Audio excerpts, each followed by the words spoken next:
Today we're installing a brand new steering wheel on my 1980 C3. As you can see on my current steering wheel, the leather looks old and tattered and it's not coming back to life. So first things first, we're going to remove the horn button. And for this install, all you need is a Phillips head screwdriver.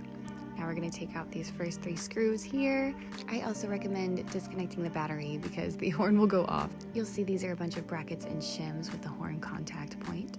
Next, we'll remove the silver supporting screws so that we can remove the silver star bolt that controls the telescoping property of the steering wheel, which will also release these 2 brackets, and I just like to set them aside and keep them together just the way I found them. Now with those out of the way, we can finally tackle these 6 screws that hold the old steering wheel on. This is the original steering wheel, so it's been hanging on for 42 years, and I think it's time to retire.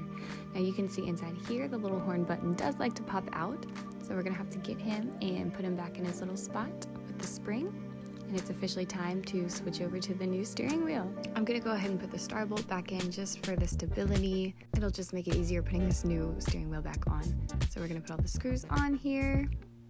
Take the star bolt out so that we can put brackets back on. The instructions I was following kind of skipped the details of this part, so it took me a minute to figure out exactly how to line it up, but once I got it, I tightened down the star bolt, put the supporting screws on, and checked to make sure my telescoping feature worked, and it did, thank goodness. It's now time to put the shims back on, making sure the horn contact point is over the horn button itself.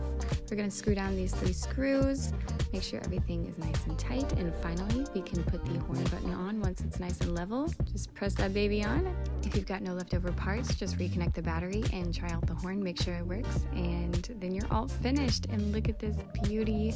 I love her. She's so pretty, and I think it really brings a finishing touch to the inside of the car. It just looks so fresh and so clean, and I love it. The leather is super high quality and the stitching is absolutely beautiful. I'm going to put a link in the description for this steering wheel if you would like to purchase one. So thank you, Erin and Calvin. I love you both, and we'll see you in the next one. Bye!